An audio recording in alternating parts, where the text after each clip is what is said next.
క్రీస్తునందు ప్రియులైన సహోదరి సహోదరులకు ప్రభువైన యేసుక్రీస్తు వారి దివ్యనామమున శుభాలు. నూతన జీవిత అనుదిన దైవ ధ్యానము.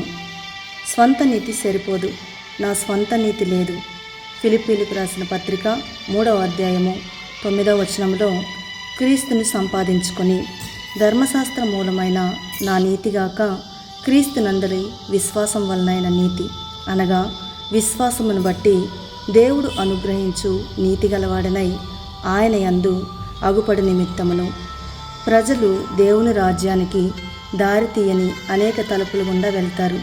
కొందరైతే మంచి పనులను తలుపుల కోసం ప్రయత్నిస్తారు.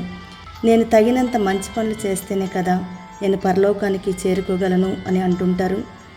నేను చేసే మంచి పనులను దేవుడు గౌరవిస్తాడు అని చెప్తూ ఉంటారు. మంచి పనులు చేయడం చాలా అద్భుతం, కానీ దేవుని సంతృప్తి పరిచేటంత మంచి పనులు మనము చేయలేము. దేవుడి పరిపూర్ణతను కోరతాడు, అయితే మనము పరిపూర్ణము కాదు. మనము పరలోక రాజ్యంలోకి ప్రవేశించాలంటే మనము ఖచ్చితంగా పరిపూర్ణం కావాలి. అయితే నేను పరిపూర్ణత ఎలా పొందుకుంటాను అన్న ప్రశ్న మీకు రావచ్చు. నేను ఎప్పటికీ పరిపూర్ణతకి రాలేనేమో అని నిరాశ చెందుతున్నావేమో. అయితే మనము నిరాశ చెందవలసిన అవసరం లేదు. ఎందుకంటే మనందరికీ పరిపూర్ణతలోకి తెచ్చేది, ఇచ్చేది ఒకే ఒకటైన ప్రభువైన యేసు యొక్క నీతి ఉంది. దానిని మనం ధరించినప్పుడే మనకు పరిపూర్ణత లభిస్తుంది. మరియు పరలోక రాజ్యానికి ఒకే ఒక తలుపు ఉంది, అది యేసు.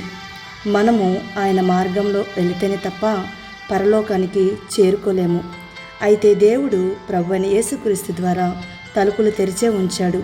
యేసు నామంలో మనల్ని దేవుడు పరిపూర్ణతలోకి మార్చునుగాక. ఆమేన్.